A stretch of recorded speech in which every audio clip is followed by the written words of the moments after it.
Welcome class. तो chapter 7 अब तक हम लोग देख रहे थे अल्टरनेटिंग करंट, ठीक है। और अब हम लोग देखे चैप्टर 8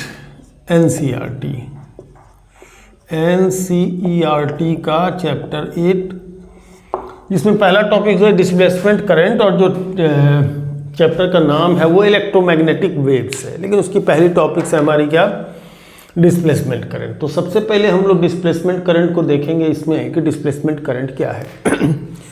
तो पहली बात क्या है, इसमें कॉन्सेप्ट की बात है इसमें कि पहली बात इसमें हम लोग क्या देखें, एम्पियर सर्किटल लॉ हम लोग जानते हैं, जो करंट इलेक्ट्रिसिटी यूनिट 4 में हम लोगों ने देखा था कि क्या होता है कि कोई करंट कैरिंग कंडक्टर है, उसके पास एक मैग्नेटिक फील्ड लाइन डेवलप करता है सर्कुलर इन शेप।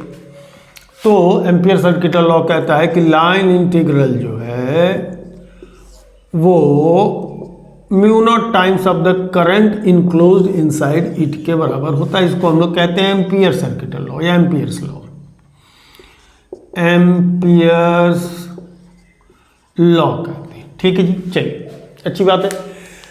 अब समस्या कहाँ जन्म ले लेता है एम्पियर्स लॉ में, जब हम कोई कैपेसिटर वगैरह कनेक्ट करते हैं किसी सोर्स में।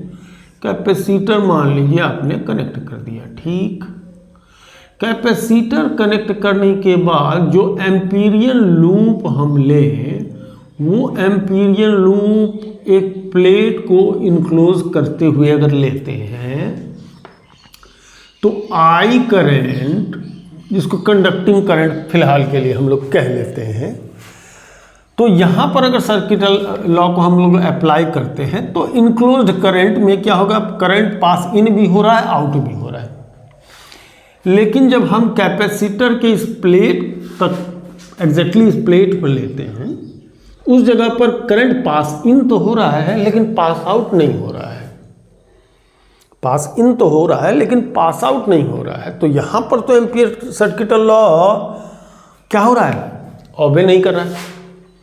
तो क्या दिक्कत हो रही है यहाँ पर, क्या एप्लीकेबल नहीं है एम्पियर सर्किटल लॉ, चूंकि करंट तो फ्लो हो रहा है सर्किट में, जितने टाइम तक करंट फ्लो हो रहा है, हो तो रहा है। तो गड़बड़ कहाँ पर है, गड़बड़ कहाँ पर है, यहाँ पर अगर हम लेते हैं तो पास इन हो रहा है, पास आउट नहीं हो रहा है। इसमें बुक में जाइएगा, बहुत सारा फिगर बना करके शेप बना दिया है, टिफिन टाइप शेप बना करके उसमें आपको इनक्लोज करंट लेने की बात की गई है, फिर बहुत सारी बातें कही, लेकिन उतना जानने की जरूरत नहीं है। इसमें कंट्रोवर्सी जो देखनी है कि क्या कंट्रोवर्सी जनरेट हो रहा है, वो सीधा है कि पासिंग करंट है, पास आउट नहीं है। तो क्या प्लेट से लेके प्लेट के बीच का जो स्पेस है, उसमें हम लोग एम्पियर सर्किट लॉ ऑबे नहीं होगा। इसको हम लोग जरा समझने की कोशिश करते हैं, और इसको समझने के लिहाज से हम लोग जब आते हैं कि field inside the plate, field inside the plate वो कितना होगा। तो फील्ड इनसाइड द प्लेट की अगर हम बात करते हैं तो electric field inside the plate E की वैल्यू हमारी सिग्मा अपॉन एप्सिलॉन नॉट होती है।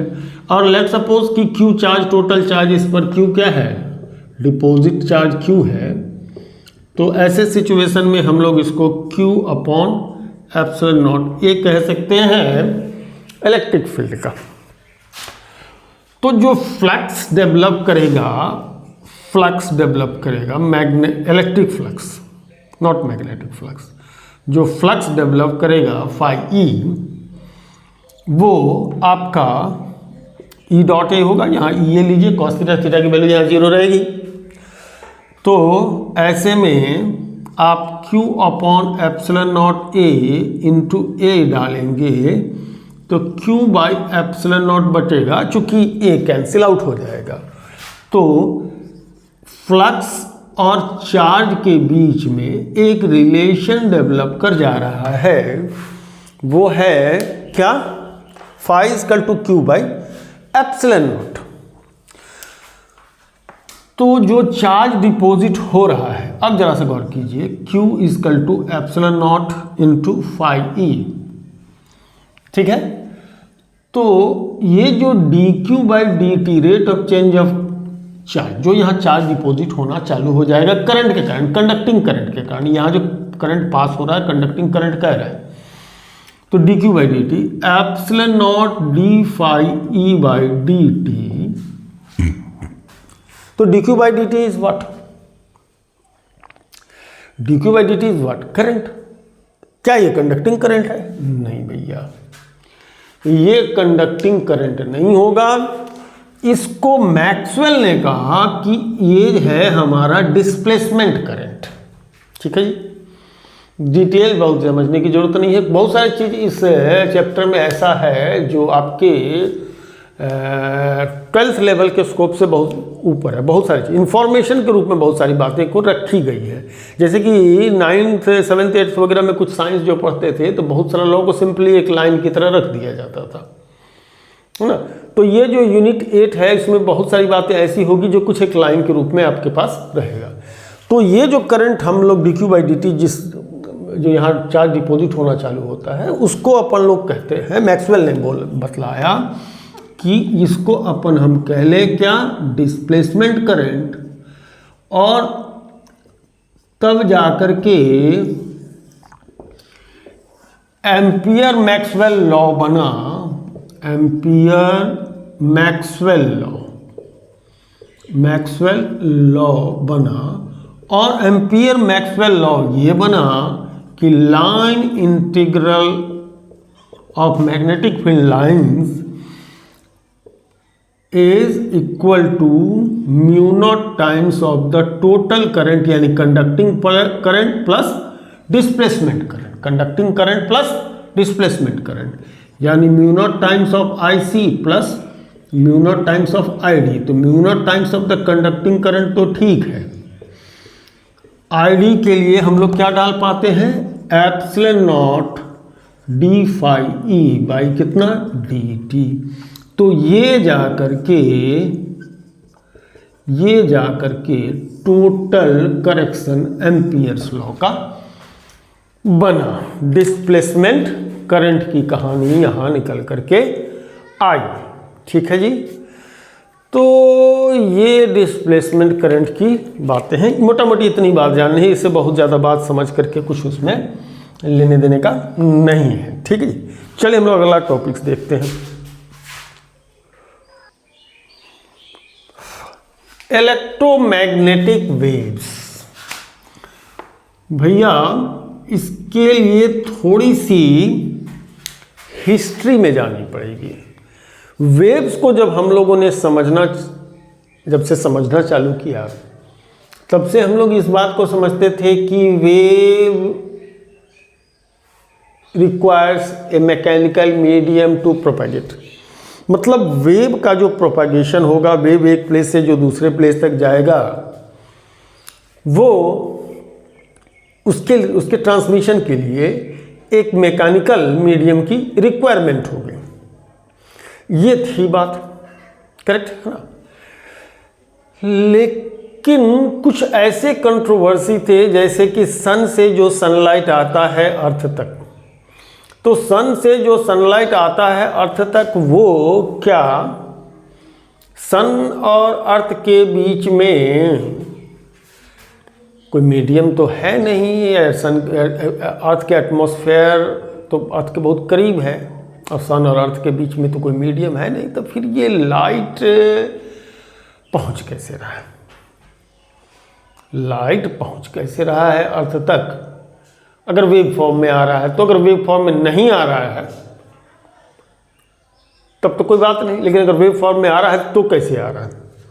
बट अब जो टॉपिक स्टार्ट होगा आपका यहाँ के बाद से, बहुत ऐसे प्लेस ऐसे जगह मिलेंगे जहाँ अभी भी डार्क है, अभी भी डार्क है। जब हम लोग ड्यूअल नेचर ऑफ लाइट वगैरह में जाकर के देखेंगे, ड्यूअल नेचर ऑफ लाइट में, तो वहाँ पर भी फिर कहानी कुछ इसी तरीके से दिखेगी कि वो कुछ जगहों पर हम लाइट को वेव मान लेते हैं, कुछ जगहों पर लाइट को वेव नहीं मानते हैं, कुछ जगहों पर लाइट वेव की तरफ बिहेव करता है, कुछ जगह पर लाइट वेव की तरफ बिहेव नहीं करता है। तो खैर फिलहाल हम ये मान के चलें कि वेव की तरह लाइट बिहेव करता है, तो वेव के प्रोपगेशन के लिए मटेरियल मीडियम की रिक्वायरमेंट होगी और उसको हम लोग मैकेनिकल वेव्स कहते थे।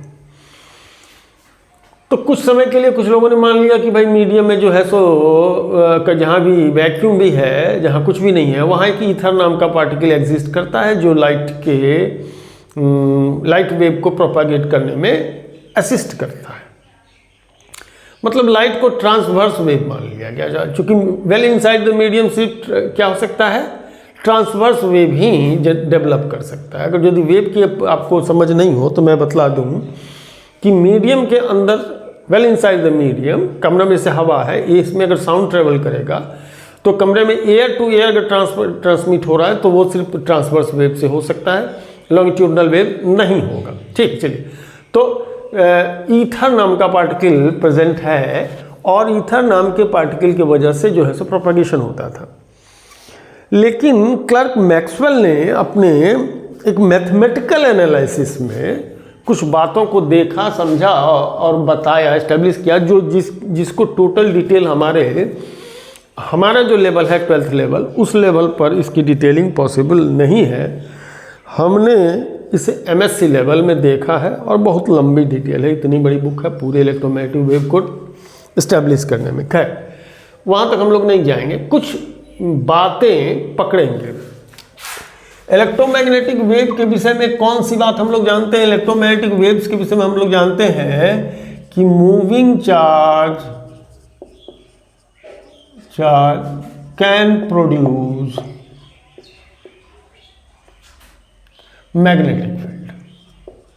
Magnetic field.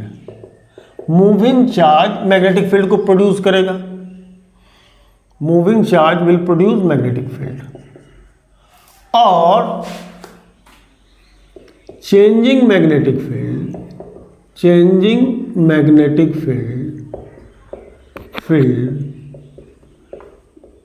will produce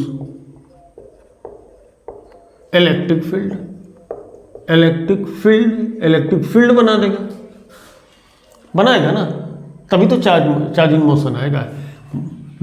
changing magnetic field will produce electric field. It means, मैंने इसको ऐसे कह सकते हैं दूसरे शब्द में, can cause motion in charge.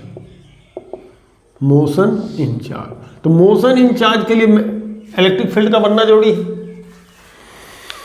Good. लेकिन क्या होगा अगर चार्ज एक्सीलरेट हो? तो सिर्फ अगर चार्ज मूव करे तो मैग्नेटिक फील्ड प्रोड्यूस करेगा, constant velocity, charge magnetic field produce करेगा। और अगर मैग्नेटिक फील्ड चेंज हो तो इलेक्ट्रिक फील्ड प्रोड्यूस करेगा। इसका मतलब कि ये कॉज करेगा क्या? चार्ज इन मोशन को। बट इफ क्या द चार्ज इज एक्सिलरेट अगर हुआ तो, अगर चार्ज एक्सिलरेट हुआ तो क्या होगा? तो चार्ज अगर एक्सिलरेट हुआ तो भैया वो मैग्नेटिक फील्ड प्रोड्यूस करेगा। और वो कैसा मैग्नेटिक फील्ड प्रोड्यूस करेगा? जो खुद भी चेंज हो रहा होगा। क्या है कि चार्ज का मोशन तो बढ़ रहा है, तो इंक्रीजिंग मोशन के कारण जिसकी वेलोसिटी जो बढ़ रही है, इस वजह से जो मैग्नेटिक फील्ड होगा वो भी चेंज होता रहेगा। तो इंटरेस्टिंग बात ये होगी कि वहाँ magnetic field, changing magnetic field जो है सो क्या करेगा? इलेक्ट्रिक फील्ड भी डेवलप कर देगा। ना सिर्फ चार्ज के इस एक्सीलरेटेड मोशन के कारण मैग्नेटिक फील्ड प्रोड्यूस हो रहा है, बल्कि वो इलेक्ट्रिक फील्ड भी क्या कर देगा? प्रोड्यूस कर देगा। तो चार्ज अगर एक्सीलरेट होगा, it will result in both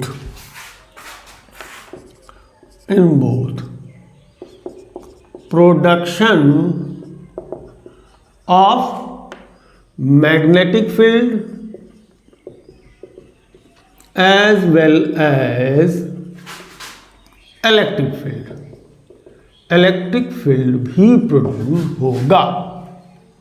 ठीक है जी, इलेक्ट्रिक फील्ड भी प्रोड्यूस होगा। So accelerating charge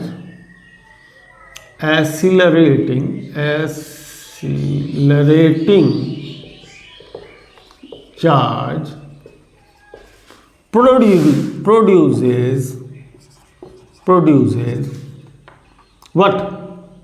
Produces electromagnetic wave. अब कैसे कैसे होता है वो इलेक्ट्रोमैग्नेटिक वेव, मतलब जिसमें इलेक्ट्रिक फील्ड भी होगा और मैग्नेटिक फील्ड भी होगा। इलेक्ट्रिक फील्ड भी वैरी कर रहा होगा और मैग्नेटिक फील्ड भी वैरी कर रहा होगा। तो variable electric field magnetic field को प्रोड्यूस करेगा, वेरिएबल इन नेचर, और variable magnetic field electric field को प्रोड्यूस करेगा। और जरा हमारे हाथ को यहाँ पर समझ लीजिए, मान लीजिए प्रोपागेशन हो रहा है, इलेक्ट्रोमैग्नेटिक वेव का फॉर्मेशन हो गया, तो इलेक्ट्रोमैग्नेटिक के फॉर्मेशन होने के बाद, ठीक है जी, सपोज दैट कि वेरिएबल इलेक्ट्रिक फील्ड कुछ इस डायरेक्शन में बना कि इलेक्ट्रिक फील्ड बढ़ने लगा फिर घटने लगा। तो अगर इस प्लेन में इलेक्ट्रिक फील्ड का प्रोपागेशन हो रहा, जनरेट हो रहा है, तो है ना, तो मैग्नेटिक फील्ड इस प्लेन में डेवलप करेगा। किस प्लेन में डेवलप करेगा? इसका डिटेक्शन हर्ट्ज एक्सपेरिमेंट में किया गया था। बहुत लंबा चीज़ है, तो हर्ट्ज एक्सपेरिमेंट में डिटेक्ट किया गया था कि म्यूचुअली परपेंडिकुलर प्लेन में इलेक्ट्रिक फील्ड और मैग्नेटिक फील्ड रहते हैं। तो इलेक्ट्रिक फील्ड इसमें आपका क्या हो रहा है, इस प्लेन में हमारा ऑसिलेट करेगा, तो इसके परपेंडिकुलर प्लेन में क्या होगा, मैग्नेटिक फील्ड सस्टेन करेगा। इलेक्ट्रिक फील्ड बढ़ना चालू करेगा, मैग्नेटिक फील्ड भी बढ़ना चालू करेगा। फिर इलेक्ट्रिक फील्ड घटना चालू करेगा, मैग्नेटिक फील्ड भी घटना चालू करेगा। फिर ये क्या होगा कि इलेक्ट्रिक फील्ड नीचे की तरफ जाने लगेगा, मैग्नेटिक फील्ड इधर जाने लगेगा। करेक्ट। तो with the development of the electric field, magnetic field क्या होगा, हमारा डेवलप करना चालू करेगा। और जैसे जैसे इलेक्ट्रिक फील्ड जो है सो हमारा डिक्रीज करना चलेगा, मैग्नेटिक फील्ड भी डिक्रीज करेगा। तो ये प्रक्रिया ऐसा हो जाता है कि एक सेल्फ सस्टेनेबल वेव का फॉर्मेशन हो जाता है। ये इलेक्ट्रिक फील्ड और मैग्नेटिक फील्ड एक दूसरे को डेवलप करते रहते हैं और प्रोपागेट करते हुए आगे की तरफ चले जाते हैं। तब जा करके एक्सप्लेन हो पाया कि वैक्यूम के अंदर लाइट कैसे ट्रेवल कर रहा है। तो लाइट एक इलेक्ट्रोमैग्नेटिक वेव है, और जब वैक्यूम के अंदर ट्रेवल कर रहा है, अगर पार्टिकल भी है तो भी वैक्यूम में ट्रेवल कर सकता है, ये तो कोई दिक्कत की बात है नहीं। लेकिन कम से कम लाइट मैकेनिकल वेव नहीं है, लाइट इज इलेक्ट्रोमैग्नेटिक वेव। और सिर्फ लाइट ही नहीं, लाइट इलेक्ट्रोमैग्नेटिक वेव की बात आएगी तब उसमें बहुत सारे वेव की बात आएगी। तो इलेक्ट्रिक फील्ड और मैग्नेटिक फील्ड के एक कॉम्बिनेशन के कारण इलेक्ट्रोमैग्नेटिक वेव का फॉर्मेशन होता है, और ये इनफाइनाइट डिस्टेंस तक क्या हो सकता है, ट्रेवल करके जा सकता है, अगर अगर रास्ते में एब्जॉर्ब नहीं हो तो। क्योंकि एब्जॉर्ब तो होगा, एनर्जी है ना, इलेक्ट्रोमैग्नेटिक वेव एनर्जी है, तो किसी मीडियम से गुजरेगा तो मीडियम कुछ क्या कर लेगा, उस एनर्जी को एब्जॉर्ब कर लेगा। अगर एब्जॉर्ब नहीं हो तो हमको इनफाइनाइट डिस्टेंस तक ये ट्रेवल करते हुए चला जाएगा, जब तक वो एब्जॉर्ब हो नहीं जाए। जैसे स्टार्स, कितने लाइट ईयर दूर पर जो स्टार्स हैं उनका लाइट हमारे तक पहुंचता कैसे? रीज़न ये है कि अगर रास्ते में तो वैक्यूम है, तो अगर कहीं पर किसी भी ऑब्जेक्ट जो सेलेस्टियल बॉडी है, उस सेलेस्टियल बॉडी ने अगर यदि उनको एब्जॉर्ब नहीं किया तो उस अर्थ तक तो पहुंच ही जाएगा ना, क्योंकि वो एब्जॉर्ब हुआ नहीं। अगर एब्जॉर्ब नहीं होगा तो वो चला आएगा। ठीक है। तो इसमें देखने को क्या मिलता है, जरा सा एक फिगर आपकी बुक में भी होगा और मैं आपको दिखा दूं, है ना। देखिए ये z एक्सिस मान लीजिए, ये z एक्सिस मान लीजिए, x axis, y axis and z axis. ठीक है, हाँ, y axis and z axis. इसमें क्या होता है कि एक्सिस को थोड़ा, इस एक्सिस को हम लोग ऐसे ले लें, इस एक्सिस को ऐसा ले तो ज़्यादा बेहतर होगा। वाई एक्सिस इधर, वाई एक्सिस इधर, वाई एक्सिस इधर। ठीक है, X axis, Y axis, Z axis. अगर हमारा इलेक्ट्रिक वेव इसमें है, किसमें है, इसमें, है ना। तो इसका कॉरस्पॉन्डिंग मैग्नेटिक वेव एक्स में है, जेड एक्स प्लेन में है, तो ये वाई जेड प्लेन में होगा। मैग्नेटिक फील्ड जो डेवलप करेगा वो वाई जेड प्लेन में, है ना, वाई जेड प्लेन में डेवलप करेगा। थोड़ा सा बनाने का तरीका इसको, हाँ ठीक, ये अब ठीक है। चलिए,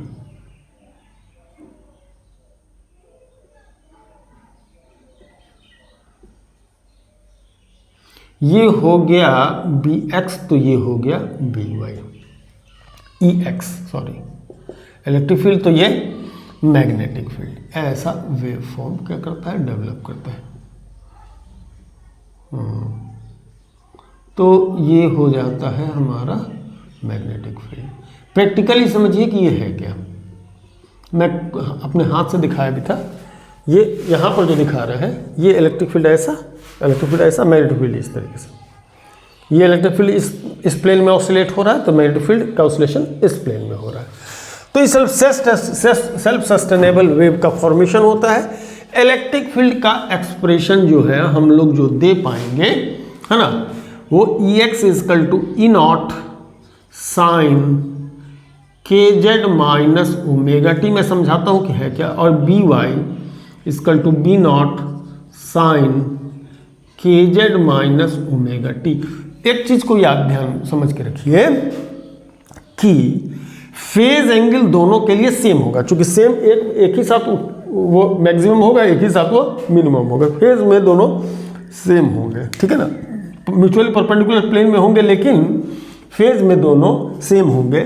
यहाँ पर के को एंगुलर वेव नंबर कहते हैं। अगर आपने 11th में पढ़ा हो तो आप इसको रिलेट कर सकते हैं। के को क्या कहते हैं, एंगुलर वेव नंबर कहते हैं। अब हम लोग ज़्यादा डिटेल में नहीं जाते हुए इसकी प्रॉपर्टी को क्या करेंगे, देखेंगे, है ना, इसकी प्रॉपर्टी को देखेंगे। 2π/λ,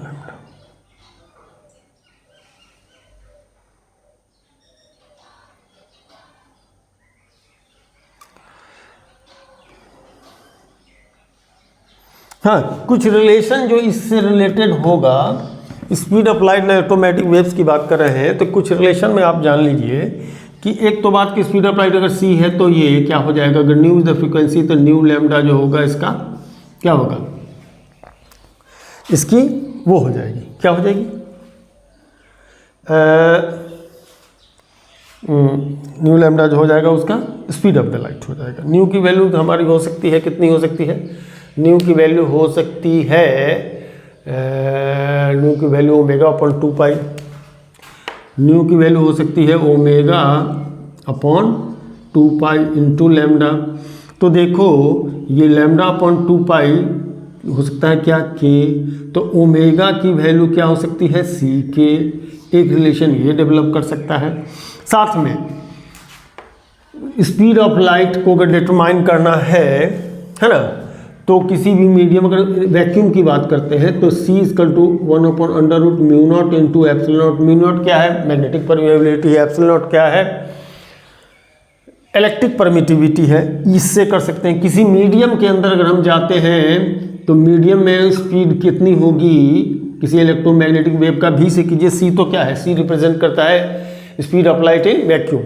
तो भी अपना म्यू इंटू एप्सिलॉन लिख रहे हैं कि उस मीडियम का रिलेटिव परमिटिविटी, मैग्नेटिक परमिएबिलिटी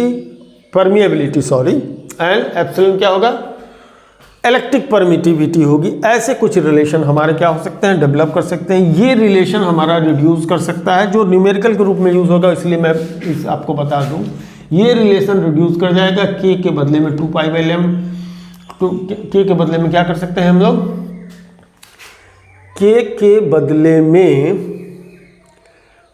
2π/λ अगर डालते हैं और ओमेगा के बदले में 2π/t डालते हैं, तो आपका ये रिलेशन कुछ इस तरीके से रिड्यूस कर जाएगा 2 पाई बाई लेमडा, 2 पाई को बाहर कीजिए तो z by lambda minus T by capital T, ये रिड्यूस कर जाएगा। आप के बदले क्या डाल दें 2 पाई बाई लेमडा और ओमेगा के बदले 2 पाई बाई कैपिटल टी, तो ये रिलेशन क्या होगा, रिड्यूस कर जाएगा। बहुत जगह आपको इसकी ज़रूरत पड़ेगी, इसीलिए मैंने इसको रिड्यूस करके लिख दिया है। जहाँ कहीं न्यूमेरिकल होगा इससे रिलेटेड, है ना, y बाई लेमडा, x वगैरह भी हो सकता है, कुछ नहीं, एक्स वाई जेड कुछ भी हो सकता है, एक्स वाई जेड इसमें कुछ ऐसा कुछ है नहीं, t बाई टी, इस टाइप के रिलेशन को क्या कर सकते हैं हम लोग यूज़ कर सकते हैं। तो कुछ यूज़फुल रिलेशन है जिसको हमने यहाँ क्या किया है, पॉइंट आउट कर दिया है, ताकि आप उसको न्यूमेरिकल के रूप में इस्तेमाल करेंगे। ठीक है जी। अब न्यूमेरिकल तो हम बाद में देखें, न्यूमेरिकल हम नहीं देखने जा रहे हैं। अब देखिए, इससे ज़्यादा के लिए हम आप लोगों को टोटल हम डिटेल दें तो ये मज़ेदार होगा नहीं।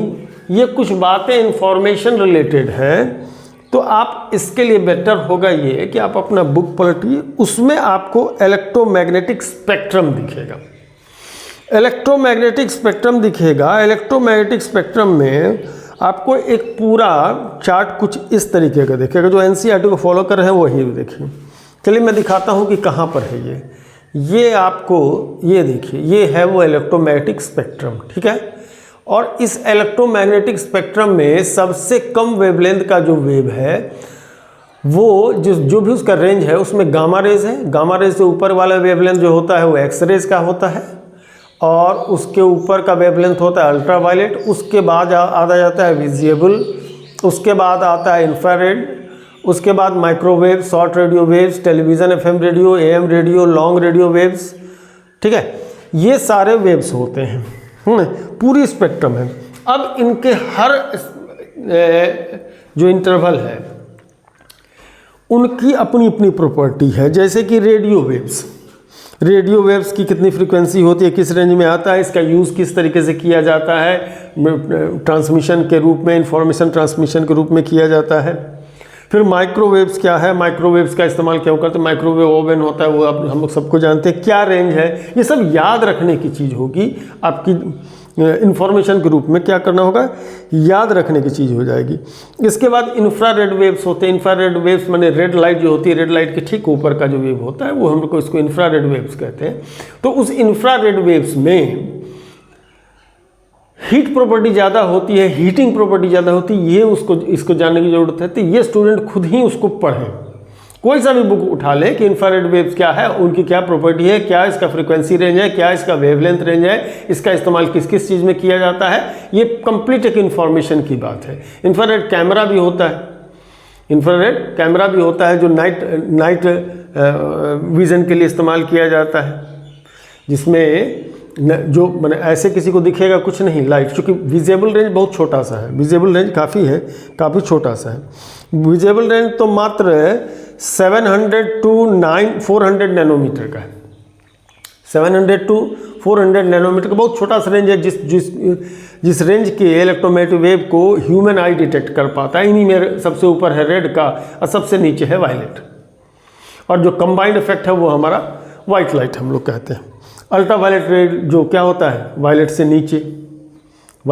नीचे अल्ट्रा वायलेट होता है। अल्ट्रा वायलेट में जर्म्स किलिंग प्रॉपर्टी होती है, करेक्ट है ना। इसमें इसको फूड प्रिजर्व करने के लिए, फूड ट्रीटमेंट के लिए किया जाता है, बहुत सारी बातें हैं। उसके नीचे होता है एक्सरेज, जानते हैं एक्सरेज का क्या इस्तेमाल किया जाता है स्केलेटन के फिगर को करने में। फिर उसके तो गामा रेज, इसको कैंसर के ट्रीटमेंट में इस्तेमाल किया जाता है। तो ऐसे में पूरा का पूरा एक लिस्ट पड़ा हुआ है, इसको हम अब बोर्ड पर पूरा डिटेल करें और पढ़ाएं, इसमें कोई बहुत ज़्यादा बात बनती नहीं है। इसमें कुछ न्यूमेरिकल बनेगा जो हम नेक्स्ट वीडियो में ले लेंगे। इन्फॉर्मेशन के रूप में जो बातें हमको देनी थी, जो हमको समझ में आ रहा था कि हाँ इसको स्टूडेंट्स को बता देना चाहिए, वो हमने बता दिया। हाँ, अगले इसमें 5-7 हम लोग इसका न्यूमेरिकल लेंगे, ताकि कुछ न्यूमेरिकल्स पूछते हैं, अगले वीडियो में हम जो निश्चित तौर पर लेंगे इसका, है ना। तो वो लिया जाएगा। बाकी इस यूनिट में 2 नंबर का क्वेश्चन तो आता है, 2 नंबर 3 नंबर से ज़्यादा का क्वेश्चन तो आता नहीं है। तो ऐसे में खास करके बोर्ड की बात करें, कंपटीशन में तो रेयरली इससे कुछ बातें आती हैं।